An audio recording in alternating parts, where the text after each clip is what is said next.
नमस्कार, मैं हूं आपके साथ अनुष्का और आप देख रहे हैं एमपी फर्स्ट न्यूज। वैशाख मास में होने वाली 5 दिवसीय पंचकोशी यात्रा का समापन अमावस्या पर मोक्षदायिनी क्षिप्रा में स्नान के साथ हुआ। इस दौरान आस्था का सैलाब उमड़ा। दत्त अखाड़ा लेकर रामघाट तक ग्रामीण क्षेत्र के हजारों श्रद्धालुओं ने मोक्षदायिनी क्षिप्रा नदी में स्नान के बाद देव दर्शन के मंदिरों में दर्शन और अष्ट तीर्थ यात्रा कर श्रद्धालुओं ने भगवान नागचंद्रेश्वर को बल लौटाया और अपने घर की ओर रवाना हुए। हालांकि निर्धारित तिथि से पहले यात्रा प्रारंभ करने वाले श्रद्धालु सोमवार शाम को ही क्षिप्रा नदी के तट पर पहुंच गए थे। इसके लिए क्षिप्रा नदी में स्नान के लिए एक दिन पूर्व से ही ग्रामीण अंचलों से लोगों की भीड़ उमड़ने लगी थी। यात्रा पर पहले निकलने वाले अधिकांश श्रद्धालुओं ने सोमवार को रात्रि में क्षिप्रा के घाटों पर ही भजन कीर्तन करते हुए रात गुजारी। वहीं पटनी बाजार स्थित श्री नागचंद्रेश्वर महादेव मंदिर में मिट्टी का घोड़ा चढ़ाकर भगवान का बल वापस किया। यात्रा पूरी होने के बाद यात्री अपने गंतव्य की ओर रवाना होने लगे हैं। पंचकोशी यात्रा को देखते हुए इस बार जिला प्रशासन ने 2 दिन पहले ही क्षिप्रा नदी में नर्मदा का पानी छोड़ा था, जिससे नदी के घाट तक पानी साफ दिखाई दिया। क्षिप्रा स्नान के बाद श्रद्धालुओं की भीड़ श्री महाकालेश्वर मंदिर, हरसिद्धि गोपाल मंदिर, चार धाम में दर्शन के लिए लग रही महाकाल मंदिर में सुबह से ही मंदिर प्रशासन ने बैरिकेड से दर्शन व्यवस्था तय कर दी थी। तो अष्टमी के दिन जो पंचकोशी यात्रा पंचकोशी में गए थे, वो श्रद्धालुगण आज त्रयोदशी के दिन रामघाट पे आ चुके हैं, पूरे शहर में आ चुके हैं। और यूँ अमावस्या के दिन भी आदि पंचकोशी यात्रा आएंगे और अमावस्या के दिन 14 के दिन क्षिप्रा स्नान होगा। यहाँ पर दान पुण्य वगैरह भी होता है। आप देख रहे हैं यहाँ पर अपने पितरों की शांति के लिए, अपनी कुंडली के अंदर काल सर्प दोष पितृदोष के निवारण के लिए भी यहाँ पर श्रद्धालुजन आ रहे हैं और अपनी सभी मनोकामना यहाँ पर पूर्ण करने के लिए यहाँ पर स्नान भी किया। प्रशासन ने भी यहाँ पर महिलाओं के लिए वस्त्र बदलने की सुविधा कर रखी है। नगर निगम भी यहाँ पर आप देख रहे हैं कि घाट धुलाई साफ सफाई वगैरह सब चल रहा है। प्रतिवर्ष अनुसार इस वर्ष भी पंचकोशी की यात्रा प्रारंभ हो चुकी है। ये पंचकोशी की यात्रा अवंतिका नगरी के 4 द्वारपालों की यात्रा होती है। ये वैशाख मास के कृष्ण पक्ष की 10वीं से शुरू होती है और अमावस्या के दिन पूर्ण होती है। हजारों की संख्या में धर्मप्राण जनता इस यात्रा में सम्मिलित होती है। ये नागचंद्रेश्वर का मंदिर है। ये बल के देवता हैं, इन्हें शक्ति और बल के देवता माना जाता है। कोई भी किसी भी यात्रा पर जाता है, चाहे अमरनाथ यात्रा पे जाए या चारधाम यात्रा पे जाए या पंचकोशी की यात्रा पे जाए, यहाँ से भगवान से बल प्राप्त करके नारियल रख के और भगवान से बल प्राप्त करते हैं। भगवान से कहते हैं कि आपका बल हमें दीजिए और हमारा बल आप लीजिए। और जब अपनी यात्रा पूर्ण करके लौटते हैं तो घोड़े के रूप में अपना बल वापस करते हैं और भगवान से अपना बल वापस मांगते हैं और अपनी यात्रा पूर्ण करते हैं। घोड़े की क्या परंपरा? घोड़े की परंपरा ये है कि जो बल भगवान को लौटाया जाता है वो प्रतीक स्वरूप घोड़े के रूप में लौटाया जाता है। मिट्टी के घोड़े अर्पित करते हैं भगवान को और वो अपना बल भगवान को। मैं पंडित मनीष शास्त्री। यात्रा क्या पूरी? पिंगलेसर से शुरू हुई, गई करुण गई, जेठल गया, डेम पे रात रहा, પછી उंडा से आई के ख़त्म करी। क्या व्यवस्था देखने को मिली आपको? बहुत बढ़िया व्यवस्था है। ऐसी हमेशा व्यवस्था रखनी चाहिए। कितने सालों से यात्रा कर रहे हैं आप? मैं 5 साल हो गया, ये बच्ची भी मेरे साथ है। कितने किलोमीटर की यात्रा की आप? 52 किलोमीटर हुआ। आज ये घोड़े की परंपरा क्या है? घोड़े चढ़ाते हैं यहाँ पर, क्या परंपरा है? तो वो घोड़े चढ़ाते हैं अपन, तो अपन घोड़े जैसे हो जाते हैं और अपन यात्रा कर सकते हैं। और वो घोड़ा चला दिया, उनका बल उनको दे दिया, अपना बल अपन ने ले लिया। ऐसे। क्या नाम है आपका? मनी भाई। उज्जैन शहर के थाना चिमनगंज में बीती रात निरंजनी अखाड़े से महामंडलेश्वर साध्वी मंदाकिनी देवी व उसके सहयोगी अश्विनी चौधरी पर महंत सुरेश्वर आनंद के साथ 7,50,000 की धोखाधड़ी करने के आरोपी पर एफआईआर दर्ज हुई। जैसे ही साध्वी को सुबह एफआईआर की सूचना लगी तो साध्वी ने अपने आश्रम में रखा कीटनाशक पी लिया। आनन फानन में उसे जिला अस्पताल में भर्ती किया गया, जहां डॉक्टर कपिल वर्मा ने कहा महिला की हालत गंभीर है, फिनाइल की स्मेल आ रही है, उपचार जारी है। एसपी बोले मामले में जांच जारी है। वहीं अखाड़ा परिषद के राष्ट्रीय अध्यक्ष रविंद्रपुरी महाराज ने भी साध्वी को महामंडलेश्वर पद से तत्काल हटा दिया है। दरअसल ये पूरा मामला शहर में स्थित सांदीपनी आश्रम के ठीक सामने बने महामंडलेश्वर आरोपी साध्वी मंदाकिनी देवी के आश्रम का है। साध्वी पर आरोप है कि उसने और उसके सहयोगी अश्विनी चौधरी ने आश्रम में स्थित नागचंद्रेश्वर मंदिर के महंत सुरेश्वरानंद महाराज को महामंडलेश्वर की उपाधि निरंजनी अखाड़े में दिलवाने के नाम पर 7 लाख से अधिक की राशि ली। जब महाराज महामंडलेश्वर नहीं बन पाए तो उन्होंने FIR दर्ज करवाई और फिर साध्वी ने तनाव में कीटनाशक पी लिया, जिससे वह जिला अस्पताल में भर्ती की गई है। SP प्रदीप शर्मा का कहना है कि जो भी वैधानिक कार्यवाही आगे होगी वह की जाएगी। डॉक्टर कपिल वर्मा ने कहा कि हालत गंभीर है, उपचार जारी है। जी अभी एक महिला आई है पॉइजन खा के नाग चंद्रेश्वर मंदिर मंगलनाथ रोड से, जिसको कि इंजेक्शन ऑफ अननोन सब्सटेंस कुछ खाया है उसने, उसके मुंह से फ्लोदर आ रहा है। कंडीशन ठीक नहीं है, उनको यहाँ पर प्राइमरी ट्रीटमेंट करके हमने डी वार्ड में एडमिट किया है और RMO सर को इसके लिए इन्फॉर्म कर दिया है। हालत तो उनकी गंभीर है थोड़ी। क्या क्या पिया है? अभी बता नहीं सकते, वैसे स्मेल तो फिनाइल की आ रही है, बाकी जो भी है उनका नाम बताया गया है महामंडलेश्वर मंदाकिनीपुरी। सर आपका नाम? डॉक्टर कपिल वर्मा। क्या उन्हें महामंडलेश्वर पद से निष्कासित कर दिया गया है? मैं आज आप सबके समस्त ये कहना चाहूँगा, मंदाकिनीपुरी जो निर्जनी अखाड़े की महामंडलेश्वर है, उनको आज से अखाड़े से निष्कासित किया जा रहा है। कारण उसका यह है, सबसे पहले जो चीटिंग केस आप देख रहे हैं, कई संतों के साथ चीटिंग हुई है, कई संतों से पैसा लिया है, और सबसे जो बड़ी वजह है जिसमें कि भारतीय जनता पार्टी के माननीय गृह मंत्री जी का नाम लिया गया है, क्योंकि सरकारी पद भी देने की बात की गई है। इसीलिए ऐसे व्यक्ति को एक सेकंड के लिए अखाड़े में रखना उचित नहीं है। मैं आज घोषणा करता हूं कि मैं आज निरंजनी अखाड़े की ओर से मंदाकिनीपुरी को महामंडलेश्वर पद से बर्खास्त करता हूं। महाराज जी, क्या अखाड़ा परिषद की ओर से भी ऐसे फ्रॉड करने पर मामला दर्ज कराया जाएगा? अभी मैं यहाँ बैठा हूं, जिन जिन के साथ चीटिंग हुई है, जिन जिन से पैसा लिया गया है, उन सबको मैं यहाँ बुला रहा हूं और सभी लोग FIR करेंगे। आत्महत्या के लिए उकसाने की बात है तो उसमें और मैं ये कहना चाहूंगा, जितने भी लोग उनके साथ मैं देख रहा हूं, अभी मैं आप सबसे बात करूंगा कि वो अकेली है या उसके साथ कोई लोग है, उनको भी देखा जाएगा कि भाई आप ये जो महिला है, जो आप सरकार की बात कर रहे हैं, गवर्नर बनाने की बात कर रही है, क्या कोई पॉलिटिकल व्यक्ति इसके साथ है क्या? वो पॉलिटिकल व्यक्तियों को भी टारगेट किया जाएगा कि ये जो पैसा है, और क्या कहा गया है कि भाई हम जो है कौन सा अध्यक्ष, गौशाला अध्यक्ष का हम बना देंगे। ये सब बातें उचित नहीं। हम संत है, संतों का काम है भक्ति करना, पूजा करना, उपासना करना, ये तो फ्रॉड काम है। इसीलिए इनको हम जो है पद से बहिष्कृत कर रहे हैं, निष्कासित कर रहे हैं। मुकदमा भी दर्ज होना चाहिए इन पे, आपको क्या लगता है? अति आवश्यक है, बहुत जरूरी है। और आत्महत्या क्यों की गई आप भी जानते हैं, मैं भी जानता हूँ। जो आत्महत्या करता है वो बाद में जल्दी से तो ठीक होता नहीं है, वो तो ठीक भी हो गई है, और मैं समझता हूँ कि बहुत जल्दी से एक्शन लेना जरूरी है। क्या है पूरा?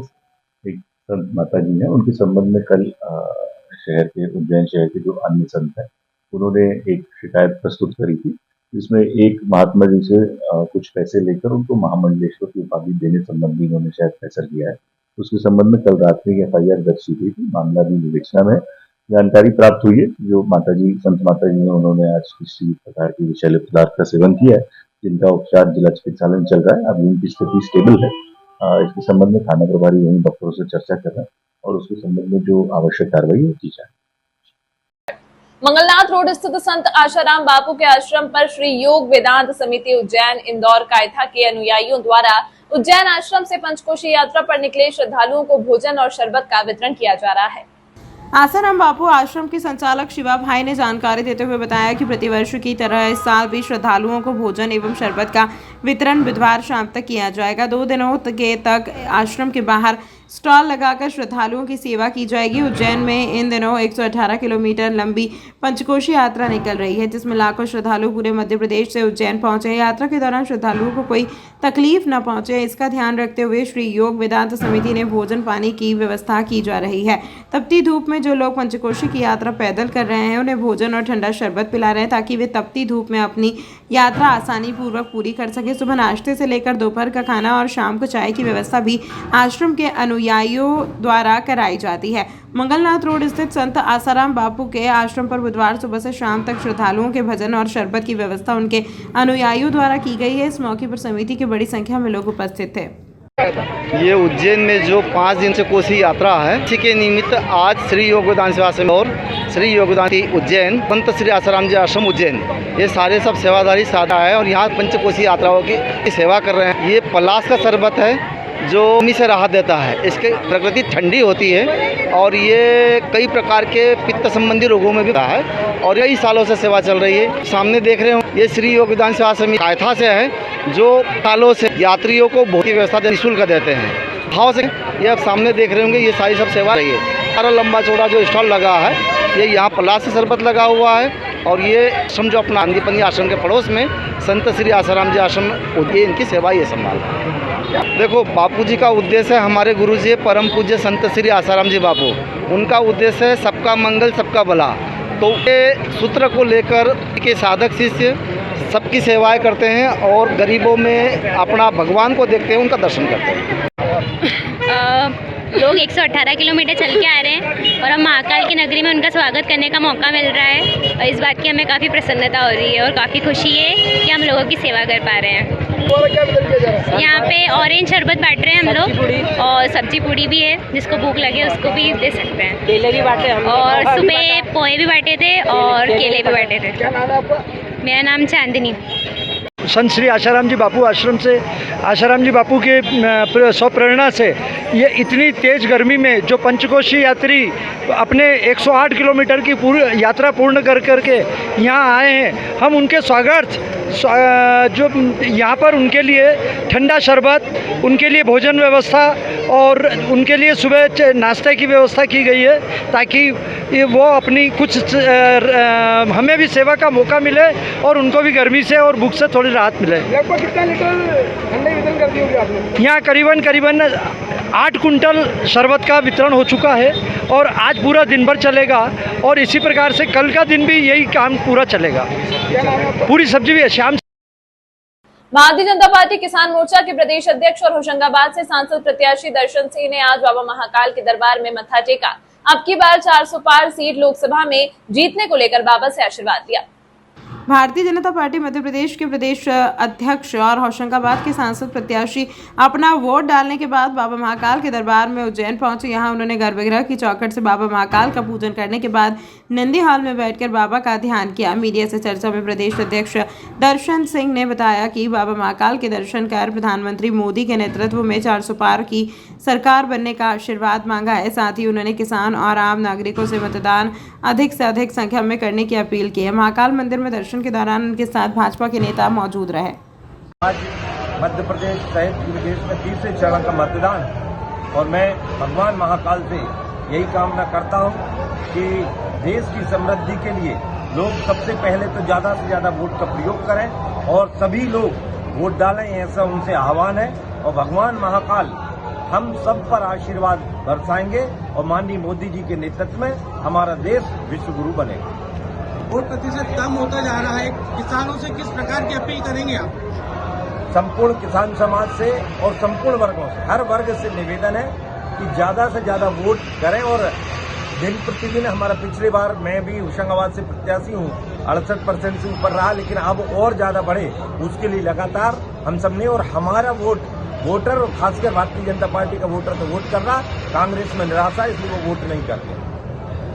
मेडिकल कॉलेज निर्माण के लिए जिला अस्पताल के शिफ्टिंग के लिए कलेक्टर नीरज सिंह ने जिला अस्पताल का निरीक्षण कर स्वास्थ्य सुविधाएं दुरुस्त रखने के दिशा निर्देश दिए। आचार संहिता हटने के बाद इसके टेंडर जारी किए जाएंगे। काम शुरू करने से पहले जिला अस्पताल के ओपीडी, कैंसर यूनिट और वार्ड को चरक भवन और माधवनगर हॉस्पिटल में शिफ्ट किया जाएगा। इसकी तैयारी को देखने के लिए कलेक्टर नीरज कुमार सिंह ने सोमवार को जिला चिकित्सालय और चरक भवन का निरीक्षण किया। कलेक्टर द्वारा जिला चिकित्सालय के आईसीयू, जिला क्षय वार्ड, स्टोर रूम, पुरुष वार्ड, महिला वार्ड, शिशु वार्ड, सीएमएचओ व आरएमओ कार्यालय का अवलोकन किया। साथ ही कहा कि अस्पताल में भर्ती मरीजों को किसी भी प्रकार की असुविधा न हो, इसका विशेष ध्यान रखें। लू से प्रभावित मरीजों का भी बेहतर उपचार किया जाए। निरीक्षण के दौरान CMHO doctor Ashok Patel, civil surgeon doctor PN Verma एवं स्वास्थ्य विभाग के अन्य अधिकारीगण तथा चिकित्सक मौजूद थे। आए थे जो शिफ्ट होना है ओपीडी वगैरह, उसको क्या तैयारी किस प्रकार से देखी उन्होंने? कलेक्टर साहब आज विजिट कर रहे थे और डिस्ट्रिक्ट हॉस्पिटल को देखा और चरक हॉस्पिटल देखा और शिफ्टिंग की योजना बनाई है कि कैसे शिफ्ट किया जाए, कहाँ पर संसाधन उपलब्ध करा जाए, कहाँ सिविल वर्क करना है, क्या प्रारंभिक तैयारी होगी, तो हम स्टेप बाय स्टेप उसको शिफ्ट करने की योजना बना रहे हैं। तो जैसे ही भोपाल से हमको खबर जैसे ही सूचना मिलेगी कि आपको शिफ्ट करना है, इसमें कार्रवाई हो रही है, उसके पहले हमको 1-2 महीने लगेंगे इसकी तैयारी करने में। वो तैयारी में समय सीमा हम पूरी कर लेंगे। प्रॉब्लम तो नहीं आएगी, या जो डिपार्टमेंट जहाँ शिफ्ट कर रहे हैं उसमें मरीजों को कोई दिक्कत तो नहीं आएगी, तो ये सब चीज़ों को डिस्कस करना है। सर जिला चिकित्सालय में क्या बनेगा वहाँ तो मेडिकल कॉलेज बन रहा है। अच्छा, मतलब कंफर्म है सर? हाँ कंफर्म, सैंक्शन हो गए, सैंक्शन हो गए, तो बन रहा है वहाँ। कब से शुरू हुआ सर ये काम? नहीं, अभी तो हमारे को जो मार्गदर्शन मिले हैं कि ये है कि आप शिफ्टिंग की तैयारी करो, क्योंकि शिफ्टिंग एकदम तो हो नहीं सकती है भाई। वहाँ से जैसे मान लीजिए हम इमरजेंसी शिफ्ट करते हैं तो हमारे को इमरजेंसी की पूरी यहाँ तैयारी करनी पड़ेगी, जो अभी हमने बताया कि हम यहाँ इमरजेंसी शिफ्ट करना चाहते हैं ग्राउंड फ्लोर पर उस साइड में, क्योंकि वहाँ से सीधे आएगा और पेशेंट दिखा के सीधे निकल सकता है। तो अब इसका पूरा एस्टिमेट बना के प्रस्तुत करेंगे कलेक्टर साहब को, जो हमारे इंजीनियर हैं NHM के, जो हमारा मेंटेनेंस देखते हैं, उनको देंगे कि ये हमारे को करना है और जल्दी से जल्दी करके दें। तो कम से कम जो है होमवर्क कर लें वो कि कितना बजट लगेगा, कितना क्या है, उसमें सेंक्शन आ जाएगा, काम चलेगा। Group commander brigadier Saurabh Jain द्वारा बटालियन का निरीक्षण कर एनसीसी अधिकारी को मेजर रैंक लगाकर पदोन्नति प्रदान की गई। उज्जैन 10 मध्य प्रदेश बटालियन एनसीसी उज्जैन का निरीक्षण कर एनसीसी अधिकारी डॉक्टर मोहन निमोले शासकीय माधव कला एवं वाणिज्य महाविद्यालय उज्जैन व डॉक्टर प्रभाकर मिश्र शासकीय महाविद्यालय महेंद्रपुर को कैप्टन रैंक से मेजर रैंक लगाकर पदोन्नति group commander brigadier Saurabh Jain व कमान अधिकारी कर्नल ज्ञान प्रकाश चौधरी द्वारा प्रदान की गई। रैंक सेरेमनी में ले कर्नल गौरव थाप कमान अधिकारी 2 Madhya Pradesh RT battery NCC Ujjain व प्राचार्य डॉक्टर JL बरमैया शासकीय माधव कला एवं वाणिज्य महाविद्यालय उज्जैन डॉक्टर GR गांगले और OSD उच्च शिक्षा विभाग विशेष रूप से उपस्थित रहकर इनके द्वारा शुभकामनाएं प्रेषित की गई। इस अवसर पर सीनियर डिवीजन के एनसीसी अधिकारी captain doctor Kania Maida, captain doctor Saroj Ratnakar, captain doctor Chandrashekhar Sharma, सूबेदार मनेर अशोक कुमार, सूबेदार बलविंदर सिंह, सूबेदार गुरतेज सिंह, सूबेदार हीरा सिंह, नायाब सूबेदार गुरप्रीत सिंह, BHM अमरजीत सिंह, मुख्यालिपिक मनोज वासनिक, राजेंद्र शर्मा, किरण चौहान, तपन गुप्ता, PI स्टाफ सहित एनसीसी कैडेट्स उपस्थित थे। जो राजनीतिक दल सनातन के हित एवं इसका परचम फहराने के लिए काम करेगा, हमेशा देश का साधु समाज उसके साथ खड़ा रहेगा। ये देश अब धर्म राष्ट्र की ओर करवट ले रहा है। यह सब सनातन धर्म के संगठित होने से संभव हुआ है। जो सपना मोदी जी ने देखा है, हमें भी उसे पूरा करने में पूर्ण योगदान देना है। कुछ ऐसे उद्धार अखिल भारतीय अखाड़ा परिषद एवं पंच दशनाम जूना अखाड़ा के संयोजन में आयोजित संत सम्मेलन 2024 के दौरान पूज्य संतों ने व्यक्त किए हैं। किसी समय में लोग हिंदुत्व की बात करने में सोचते थे, आज हम गर्व होता है कि हम हिंदू हैं। उज्जैन नगर के लिए गौरव है कि केंद्रीय नेतृत्व ने यहाँ से डॉक्टर मोहन यादव जी को CM बनाया। उनकी अगुवाई में सिंहस्थ महापर्व का भव्य आयोजन होगा। जल्द उज्जैन में अखाड़ा परिषद की बैठक करेंगे। कार्यक्रम में मौजूद विभिन्न अखाड़ों मठ आदि के 200 से अधिक साधु संतों ने अयोध्या में भव्य श्री राम मंदिर निर्माण को लेकर प्रसन्नता जताई।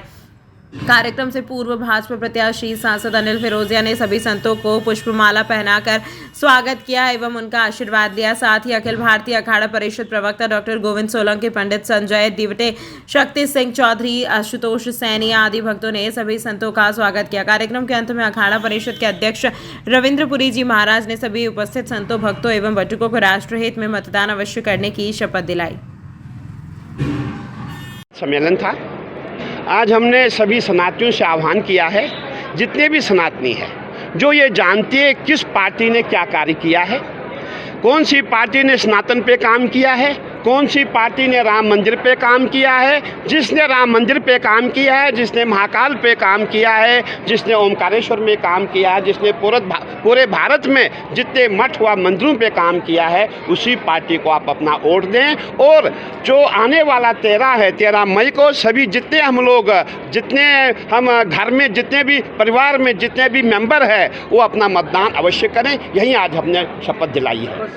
आप देख रहे हैं, अभी पहले प्रयागराज का कुंभ मेला है, उसके बाद नासिक का कुंभ मेला है, उसके बाद फिर जो है उज्जैन का कुंभ मेला है। मैं समझता भी बहुत जल्दी होगी, अभी से भी यहाँ हल्ला गुल्ला करना भी उचित नहीं है। अभी प्रयागराज का कार्य अभी हम प्रयागराज में करेंगे, उसके बाद हम नासिक में करेंगे, नासिक के बाद फिर जो हमारा जो कदम होगा वो उज्जैन में होगा। और हमें बहुत खुशी है कि हमारे जो माननीय मुख्यमंत्री जी बहुत ही कर्मठ व्यक्ति है, बहुत ही विद्वान व्यक्ति है और बहुत ही अच्छा कार्य करने वाले व्यक्ति है। और उनके कार्यकाल में संघर्ष होगा तो बहुत ही अच्छा संघर्ष होगा। हमें पूरी उम्मीद है, पूरी आशा है। हमारे डॉक्टर मोहन यादव जी जो हमारे मध्य प्रदेश के मुख्यमंत्री हैं। तमाम महत्वपूर्ण खबरों के लिए देखते रहिए MP फर्स्ट न्यूज।